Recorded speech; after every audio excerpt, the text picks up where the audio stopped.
अस्सलामुअलैकुम दोस्तों। अरशद नदीम ने जो रिकॉर्ड बनाया है, मैं आज उस रिकॉर्ड पे बात नहीं करूंगा, क्योंकि उन्होंने जो कमाल कर दिया है, पाकिस्तान की तारीख रकम की है। पहले एथलीट बन गए जिन्होंने जेवलिन में पाकिस्तान के लिए गोल्ड मेडल जीते और फिर ओलंपिक्स का भी रिकॉर्ड कायम किया। लेकिन हमें पड़ोसी मुल्क जो है हमारा इंडिया, उनका थोड़ा सा दुख लग रहा है, क्योंकि वहाँ पर जो कुछ लोग हैं वो अरशद नदीम के खिलाफ प्रोपेगेंडा कर रहे हैं। इंडिया का एक बहुत बड़ा मदारी है जो कि यूट्यूब के ऊपर प्रोग्राम करता है, स्पोर्ट्स यारी नाम का एक चैनल है, आपने देखा होगा। वहाँ पर सुशांत साहब बैठते हैं। मैं तो उन्हें इंडिया का मदारी कहता हूँ, क्योंकि वो किसी भी एथलीट की ना वो इज्जत तार तार कर देता है। सेम ऐसी हुआ अरशद नदीम का जब पहला फाउल हुआ, दूसरे थ्रो के लिए जब अरशद नदीम आना शुरू हुए, तो पता है वो क्या कह रहे थे कि भाई इसके बस का काम नहीं है, अरशद नदीम प्रेशर में लग रहा है, अरशद ये कर देगा, अरशद हार जाएगा, अरशद से थ्रो नहीं होगी।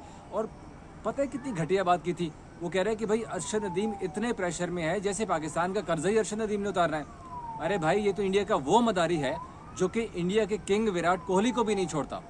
विराट कोहली ने अभी रिसेंटली जब श्रीलंका के खिलाफ उनसे रन्स नहीं हुए, तो विराट कोहली के खिलाफ उन्होंने ऐसे ऐसे शब्दों का इस्तेमाल किया कि मैं उसके ऊपर ये भेजता हूँ, ये बाकायदा तौर पर मैं आज उसके ऊपर भेज रहा हूँ। हालांकि मैंने आज तक किसी के बारे में इस तरह के सख्त अल्फाज का इस्तेमाल नहीं किया, लेकिन इस बंदे के साथ ऐसी होना चाहिए, क्योंकि इसको ना तो स्पोर्ट्समैन स्पिरिट को जानता है, ना ये गेम को जानता है, ना गेम अवेयरनेस को जानता है, ना तो वो एथलीट्स की इज्जत करना जानता है।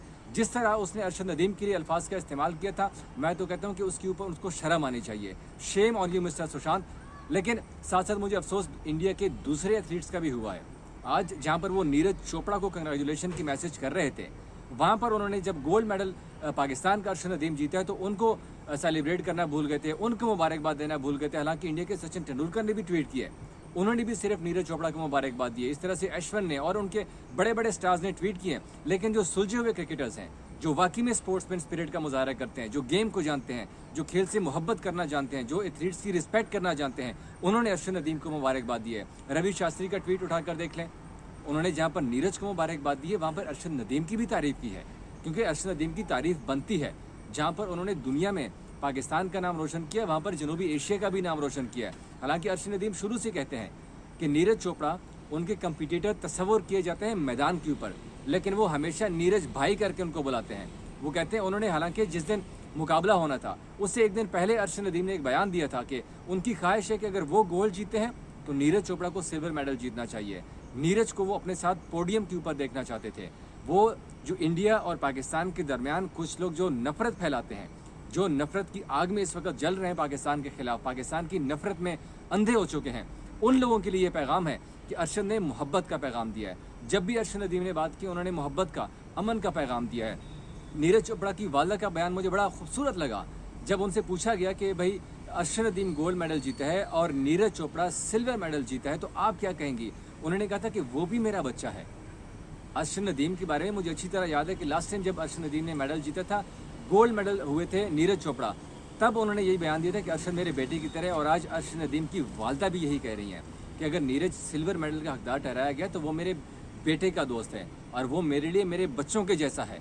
ये स्पोर्ट्समैन स्पिरिट होती है। युवराज सिंह ने आज तारीफ की अरशद नदीम की, क्योंकि अरशद नदीम ने सिर्फ पाकिस्तान का नाम रोशन नहीं किया, वहाँ पर उन्होंने जनूबी एशिया का पूरे नाम रोशन किया है। वहाँ पर उन्होंने साथ साथ जितने भी यहाँ पर जनूबी एशियाई एथलीट्स हैं उनके लिए वो मशअल राह हुए हैं। हालांकि जेवलिन में हमेशा से, ये तो जब से नीरज आए हैं उन्होंने नाम कमाना शुरू कर दिया और जेवलिन में इस जनूबी एशियाई खित्ते का नाम सामने आना शुरू हो गया था। लेकिन जब से अरशद आए हैं, दोनों के दरमियान एक हेल्दी कंपटीशन होता है। हालांकि अरशद हमेशा कहते हैं कि उनका मुकाबला किसी से नहीं होता, ना नीरज चोपड़ा से होता है, ना जूलियन वेबर से होता है, ना पीटर एंडरसन से होता है, बल्कि उनका मुकाबला अरशद नदीम के साथ होता है।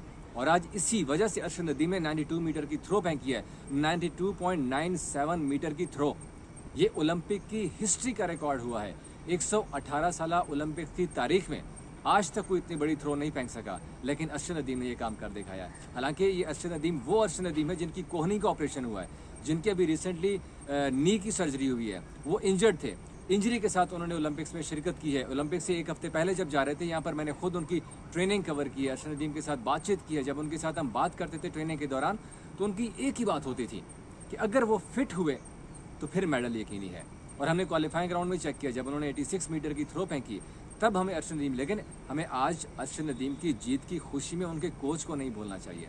सलमान बट ने जिस तरह से, वो कहते हैं ना कि ट्रम्प कार्ड खेला है, क्योंकि अरशद जब भी बड़े इवेंट के अंदर थ्रो करते थे वो शुरुआत ज़रा स्लो रिदम से शुरू करते थे, 78 मीटर्स की थ्रो करना, 80 या 84 के करीब जाते थे। लेकिन अरशद ने ओलंपिक में हमने पहली बार देखा कि अरशद ने पहले ही थ्रो में जोर लगाया, पहला फाउल हुआ, दूसरे में फिर उन्होंने 92 मीटर का जो अबूर था वो क्रॉस किया। पहली बार अरशद ने इतनी बड़ी थ्रो की है, सीजन बेस्ट थ्रो है, उनकी करियर की बेहतरीन थ्रो है, पाकिस्तान के लिए पहला मेडल लेके आए हैं। ओलंपिक में सिर्फ एक ही मेडल इस बार रहा है ओलंपिक 2024 में, और वो अरशद नदीम का था, गोल्ड मेडल था। जबकि नीरज की बदकिस्मत ये थी कि पहला फाउल हुआ, दूसरा उन्होंने 89 मीटर की थ्रो की, फिर तीसरा, चौथा, पांचवा और छठा भी अपना नीरज चोपड़े के तमाम तर फाउल्स हुए। और नीरज चोपड़ा की जो फ्रस्ट्रेशन थी वो आया थी उनके चेहरे के ऊपर, जो वो इंडिया का मदारी कहता है ना कि अरशद नदीम प्रेशर में थे, वो ये शायद देखना भूल गया था कि उनके नीरज चोपड़ा प्रेशर में आ गए थे। हालांकि नीरज ने बड़ी कोशिश की कि वो अच्छी से अच्छी थ्रो करे, लेकिन उनका प्रेशर था कि ख़त्म होने का नाम नहीं ले रहा था। हालांकि इंडिया ने नीरज चोपड़ा के ऊपर 26 करोड़ से ज़्यादा की इन्वेस्टमेंट की थी, जबकि अरशद नदीम बेचारा पंजाब स्टेडियम के अंदर अकेले ट्रेनिंग करता था, उनके पास कोई इंटरनेशनल फैसिलिटीज़ नहीं थी, कुछ भी नहीं था। उसके बावजूद आज अरशद ने पाकिस्तान का जो नाम है वो बुलंद किया। सब्ज़ हिलाली परचम उन्होंने पेरिस के स्टेडियम में जब बुलंद किया, तब जो वो कहते हैं ना कि रोंगटे खड़े कर देने वाला सीन था। हर पाकिस्तानी का सर फ़ख्र से बुलंद किया अरशद नदीम ने, और अब जब वो वापस आएगा तो आपको सेलिब्रेशन दिखाएंगे कि किस तरह से पाकिस्तानी कौम अरशद नदीम की इस कामयाबी को सेलिब्रेट करती है। Thank you.